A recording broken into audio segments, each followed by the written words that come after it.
Baik, rekan-rekan semuanya, Assalamualaikum warahmatullahi wabarakatuh. Kali ini kita akan membahas materi berkenaan dengan perbedaan individu dalam organisasi yang sering dikenal dengan diversity ya, kalau di dalam organisasi itu. Kalau eh, perbedaan budaya itu disebut dengan culture diversity. Gitu. Nah, sekarang kita membahas tentang perbedaan individu dalam organisasi. Nah, rekan-rekan semuanya perlu dipahami, perlu diketahui bahwa di dalam sebuah organisasi itu terdapat banyak orang.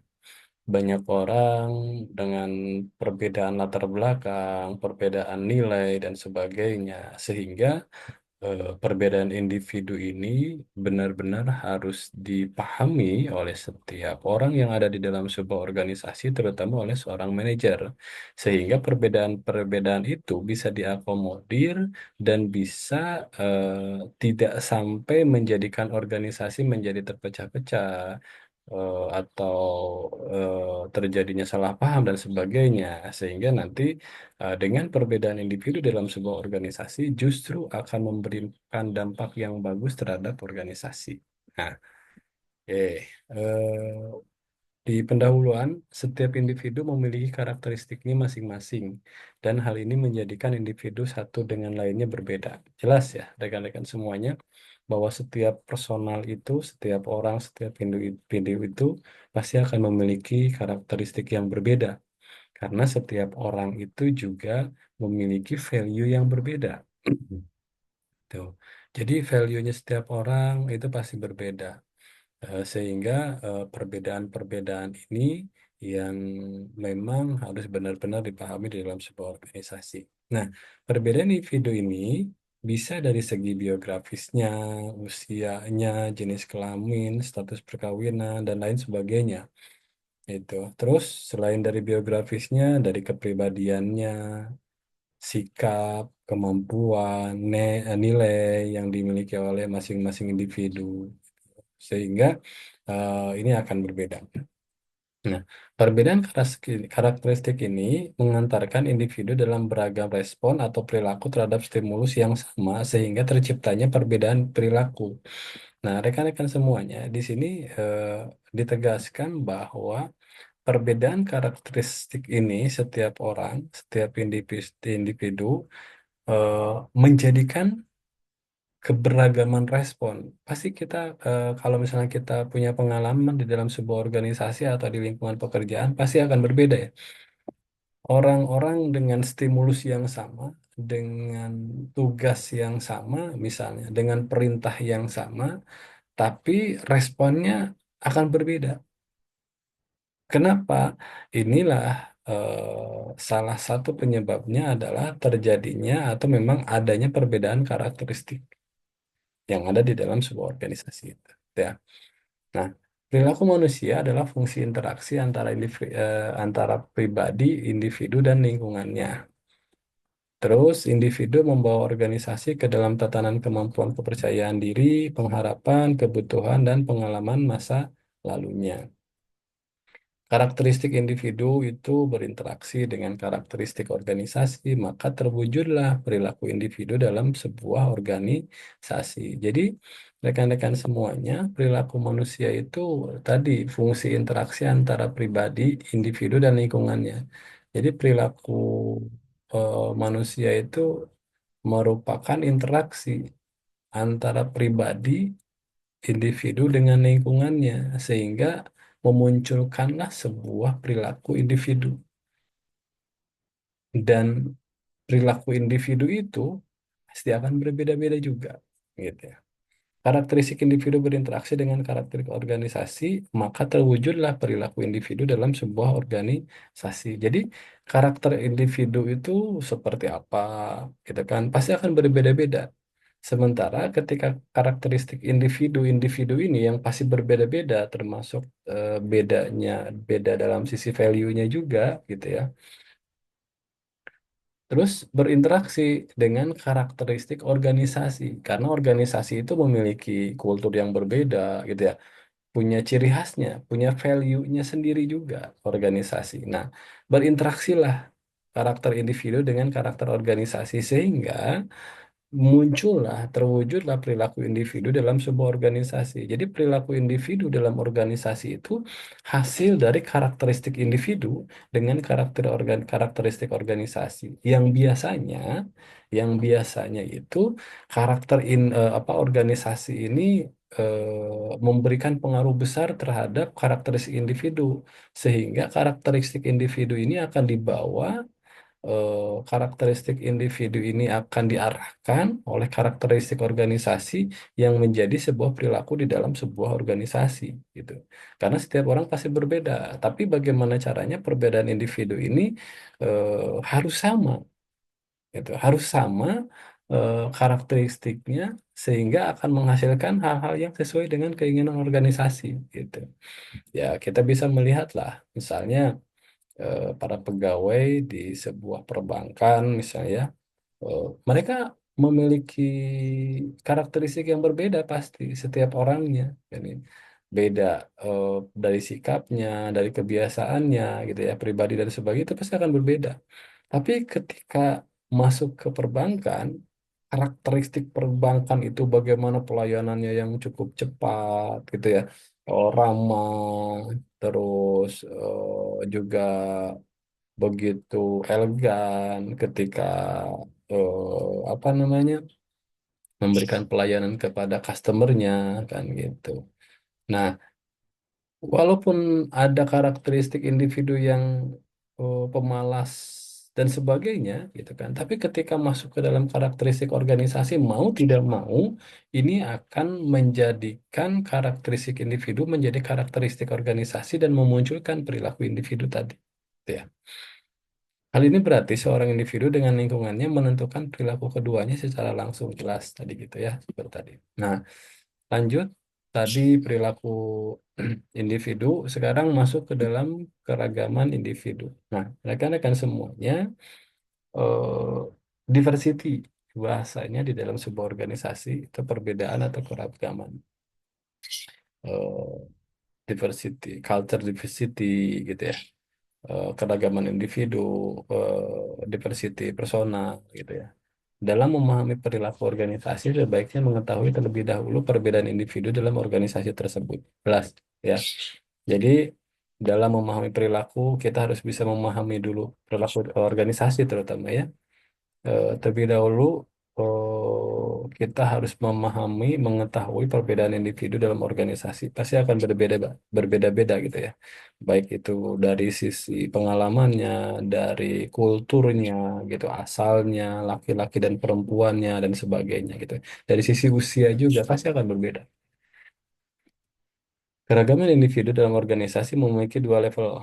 Nah, ini ada dua level keragaman individu di dalam sebuah organisasi. Level yang pertama katanya surface level diversity atau level permukaan. Nah, surface level diversity ini mengacu pada perbedaan-perbedaan atau karakteristik yang nampak terlihat, bisa dilihat secara kasat mata. Misalnya jenis kelamin laki-laki perempuan, terus ras, etnis, umurnya bisa kelihatan lah, mana yang masih muda, mana yang sudah tidak muda lagi dan sebagainya.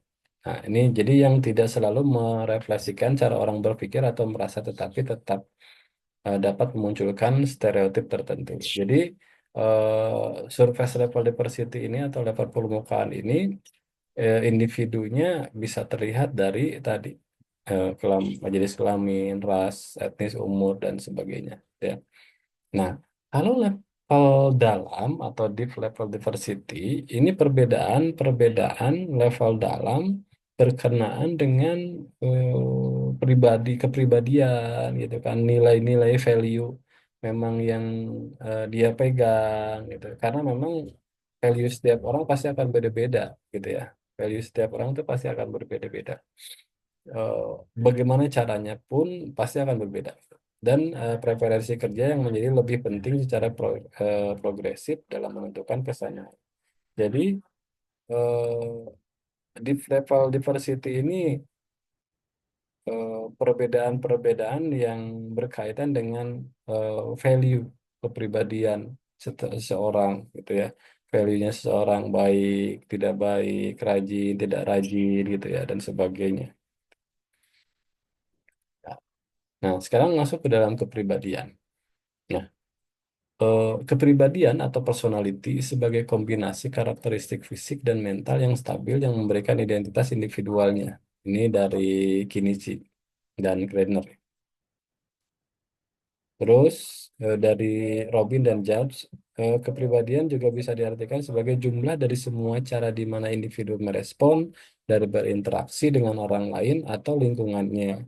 Lalu kalau dari Wesson dan yang lainnya, kepribadian menunjukkan struktur dan kecenderungan dalam diri orang yang menjelaskan pola karakteristik mereka dalam pemikiran, emosi, dan perilaku.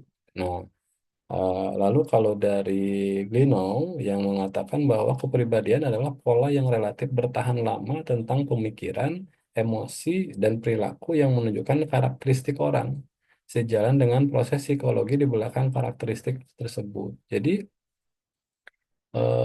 kepribadian atau personality ini kombinasi karakteristik fisik dan mental setiap orang, gitu ya, yang menjadikan identitas setiap individunya. Jadi kita akan bisa melihat lah, gitu ya, personalitinya eh, ketika kita ada di dalam sebuah organisasi, terus kita sering berinteraksi setiap dengan setiap orang, dengan rekan kerja, dengan atasan atau dengan bawahan, pasti sering berinteraksi ya. Dan di situ juga pasti kita akan bisa melihat bagaimana kepribadian dia dalam cara berbicara, dalam cara dia berinteraksi, gitu ya. Setiap hari pasti kita akan tahu, pasti kita akan tahu. Dan kita juga pasti setiap personal itu akan memunculkan kepribadian kita, gitu. Karena itu akan menjadi identitas individual kita, ya. Nah, lalu eh, faktor yang mempengaruhi kepribadian. Nah, kalau faktor yang mempengaruhi kepribadian, di antaranya satu ada heredity. Heredity itu keturunan, di antaranya fisik yang tinggi, wajah yang menarik, gitu ya, gender, temperamen, dan lain yang dipengaruhi orang tua. Jadi, heredity itu pengaruh dari orang tua, dari keturunan, ya. Ini pasti akan mempengaruhi kepribadian. Dan ini kalau kepribadian dari keturunan ini akan biasanya melekat ya, dan ini benar-benar menjadi apa ciri personality setiap orang. Satu keluarga misalnya ini pasti akan seperti itu lebih banyaknya gitu, gitu ya. Terus yang kedua, environment atau lingkungan. Jadi environment ini mempengaruhi kepribadian berkaitan dengan norma yang mempengaruhi baik norma keluarga, teman, kelompok sosial atau lingkungan. Jadi eh, kita bisa melihat kepribadian setiap orang itu dipengaruhi oleh lingkungan. Ya, kita sering melihat lah film-film gitu ya, atau kita juga bisa merasakan di lingkungan sekitar kita. Kita pasti akan sangat terpengaruhi oleh lingkungannya, gitu ya. Kalau di film-film kan, oh, ketika anaknya orang tuanya geng, anaknya juga ikut. Ketika anaknya di lingkungan yang baik, orang tuanya di lingkungan yang baik, anaknya juga baik dan sebagainya. Ini berkaitan dengan lingkungan. Yang ketiga, situation atau situasi. Jadi situasi berbeda akan memerlukan kepribadian yang berbeda. Jadi kalau situasinya biasanya kan begini, ya, kepribadian seseorang bisa dipengaruhi oleh situasi. Ketika situasinya, gitu kan, baik-baik saja, mungkin saja orang itu kepribadiannya dia tidak suka marah, dia tidak suka kekerasan, gitu ya, dia tidak suka memukul. Kepribadiannya seperti itu. Tapi ketika situasi yang membawa dia mau tidak mau, gitu kan, harus marah, mau tidak mau harus memukul, misalnya kan. Tiba-tiba dalam situasi tertentu harus perang dan sebagainya gitu misalnya kan. Ini akan merubah kepribadian dia. Tuh. Yang keempat, terakhir adalah life experience atau pengalaman hidup. Misalnya pengalaman masa kecil yang buruk akan mempengaruhi saat dewasa. Rekan-rekan semuanya, life experience ini sangat melekat kuat di dalam pikiran setiap orang dan akan menjadi biasanya akan menjadi karakteristik setiap orang dan karakteristik itu dimunculkan dalam kehidupan sehari-hari terus-menerus ini akan menjadi sebuah perilaku individu dan memunculkan menjadi sebuah kepribadian tadi. Jadi life experience ini ya sangat melekat kuat gitu. Makanya anak-anak itu misalnya pengalaman masa kecil itu bagaimana caranya pengalaman masa kecil anak-anak itu diberikan stimulan yang baik, yang bagus gitu kan. Pengalaman yang keren harus akan seperti itu. Sehingga saat dewasa nanti mereka akan terbangun bagaimana ketika masa kecil diberikan pendidikan yang bagus, diberikan pemahaman yang bagus, sehingga pada saat dewasa juga mereka akan terbentuk kepribadian sesuai dengan harapan orang tuanya yang tadi diberikan pengalaman yang bagus, diberikan didikan yang bagus dan sebagainya, misalkan gitu. Kita kan tidak jarang melihat eh, anak-anak yang broken home misalnya kan sampai ke dewasa akhirnya menjadi hal-hal yang memang tidak sesuai dengan norma sosial misalnya kan begitu ya. Jadi ketika ada anak tidak sesuai dengan norma sosial bisa saja karena tadi dipengaruhi oleh life experience tadi gitu ya. Nah, di sini kita akan mencoba melihat ada dimensi kepribadian, the Big Five Personality Model. Yang pertama, conscientiousness. Jadi conscientiousness ini menunjukkan kehati-hatian dalam bertindak. Nah, biasanya itu bersifat orangnya itu tanggung jawab, berorientasi meraih prestasi, gigih, berhati-hati, dan mempunyai disiplin diri. Kepribadiannya, dimensi kepribadian. Yang kedua, ada agreeableness. Agreeableness ini menunjukkan keramah tamahan atau kesediaan menyetujui. Jadi kepercayaan pada dasarnya baik, bekerja sama, berhati lembut, sopan, dia baik, empati, bekerja sama, hangat, dan penuh perhatian. Jadi menunjukkan keramah tamahan personal gitu kan. Jadi mudah percaya kepada orang lain, mudah bekerja sama dengan orang lain. Gitu. Nah itu agreeableness. Yang ketiga, emotion stability. Ada terus ininya sebaliknya adalah neuroticism, menunjukkan stabilitas emosional atau gangguan emosi. Jadi emotional stability positif itu misalnya tenang, santai, gitu kan mendapatkan masalah dia santai menghadapinya. Karena ini juga berkaitan dengan emotional stability. Tidak ragu, pede, gitu kan dan merasa aman. Sementara individu yang emotional stability-nya negatif cenderung gelisah, cemas, tertekan, bermusuhan dan merasa tidak aman. Nah, emotion stability dan neuroticism ini eh, apa ya eh, menjadi hal yang jika itu sudah melekat menjadi kepribadian setiap orang ini sangat sulit sekali untuk dirubah, terutama misalnya kepribadiannya misalnya emotional stability-nya negatif misalnya kan gitu. Walaupun disadari oleh personal itu, oleh individu itu bahwa dia memiliki emotional stability-nya negatif misalnya, selalu gelisah, selalu cemas, tertekan, misalnya kan begitu ya.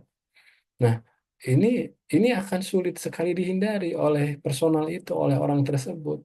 Karena ketika dia menghadapi masalah, menghadapi segala sesuatunya, pasti dengan gelisah, dengan cemas, dengan tertekan, pasti seperti itu. Padahal masalahnya tidak terlalu besar. tapi kecemasannya sangat tinggi. Berbeda dengan emotional stability yang emotional stability positif. Masalah sebesar apapun biasanya biasanya dia akan menghadapinya dengan tenang dengan santai. Berbeda dengan yang negatif tadi. Biasanya seperti itu gitu ya. Yang keempat, openness to experience. Jadi menunjukkan keterbukaan pada pengalaman. Jadi dia selalu seru gitu ya, tertarik, kreatif gitu kan, imajinatif gitu kan. Jadi ketika menemukan sesuatu yang baru itu dia selalu saja mendapat stimulan yang bagus untuk lebih kreatif, ingin mencoba hal-hal yang baru gitu kan. Cerdas dan selalu ingin tahu gitu ya. Jadi pikirannya nggak sempit. Dan yang kelima adalah extroversion. Jadi menunjukkan perpandangan keluar dan menggambarkan individu yang punya karakteristik ramah, aktif berbicara, suka bergaul, suka berteman, dan tegas. Oke. Jadi itu dimensi kepribadian. Jadi rekan-rekan semuanya demikian untuk karakteristik dari dimensi kepribadian The Big Five Personality Model. Nah, sekarang masuk ke kemampuan. Kemampuan adalah kemampuan keseluruhan esensial dibangun oleh dua set faktor, yakni intelektual dan fisik. Kalau dari Greenberg dan Baron di bukunya Wibowo, pendapat senada juga diungkapkan gitu ya, yang mengartikan kemampuan sebagai kapasitas mental dan fisik untuk mewujudkan berbagai tugas. Lalu dari Lepin, Chockit, dan Wessen, kemampuan menunjukkan kapasitas yang dimiliki orang yang relatif stabil untuk mewujudkan rentang aktivitas tertentu yang berbeda tetapi berhubungan. Terus, dan kemampuan merupakan kapasitas intelektual, emosional, dan fisik individu dalam melakukan aktivitas sehari-hari. Jadi, kemampuan ini sangat mempengaruhi terhadap keberhasilan dia dalam melakukan pekerjaan. Maka kemampuan ini sangat dibutuhkan oleh organisasi, kemampuan ini sangat dibutuhkan oleh perusahaan, gitu kan, eh, sehingga memberikan dampak yang bagus terhadap pencapaian tujuan organisasi atau perusahaan. Oke. Nah, sekarang lanjut ke value, ke nilai. Jadi kalau nilai-nilai itu atau values ini kesadaran, hasrat efektif atau keinginan orang yang menunjukkan perilaku individu. Jadi value, dia memiliki value-nya seperti apa sih? Gitu ya. Nilai adalah kepercayaan yang konsisten dan evaluatif yang dimiliki individu sebagai preferensi terhadap hasil atau tindakan dalam berbagai situasi. Oke, itu yang disebut dengan value. Value setiap orang itu pasti akan berbeda, nilai setiap orang itu pasti akan berbeda, melihat sesuatu dengan value-nya juga, dengan cara pandangnya juga, pasti akan berbeda ya. Nah, sekarang di sini ada tipe-tipe nilai, tipe-tipe values tadi. Yang pertama terminal values. Yang kedua adalah instrumental values. Kalau terminal values ini menunjuk pada hasil akhir yang diinginkan. Ini merupakan sasaran yang ingin dicapai seseorang dalam hidupnya. Misalnya, terminal value-nya itu misalnya dia ingin menjadi polisi atau dia ingin sehat, dia ingin menjadi orang kaya, misal, dia ingin menjadi seorang dosen, dia ingin menjadi seorang guru, dia ingin mendapatkan IPK cum laude, misalnya 4. Nah, itu yang disebut dengan terminal value. Jadi merujuk pada hasil akhir yang diinginkan. Jadi maunya maunya jadi apa? Maunya seperti apa? Gitu ya. Sementara instrumental value merujuk pada mode perilaku yang lebih disukai atau alat untuk mencapai nilai terminal tadi. Misalnya, ketika tadi terminal values-nya itu ingin menjadi dokter, maka instrumental values-nya itu adalah bagaimana ikhtiar dia untuk menjadi seorang dokter tadi, belajar yang rajin, mencari beasiswa gitu ya, dan sebagainya, membaca buku. Kalau misalnya instrumental terminal value-nya dia ingin menjadi orang kaya, misalnya, maka instrumental value-nya itu bagaimana caranya dia bekerja keras setiap harinya, gitu kan? Bagaimana dia memutar otak supaya usahanya jalan bagus, bagaimana caranya dia memutar otak supaya usahanya bisa memberikan penghasilan yang bagus.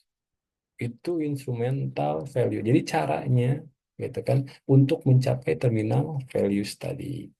Demikian rekan-rekan semuanya. Untuk pertemuan kali ini, semoga memberikan paling tidak sedikit tambahan referensi pengetahuan untuk rekan-rekan semuanya. Jadi untuk menambah pengetahuan, maka silakan untuk bisa mencari menambah dari referensi yang lain. Terima kasih untuk rekan-rekan semuanya. Saya tutup dengan Assalamualaikum warahmatullahi wabarakatuh.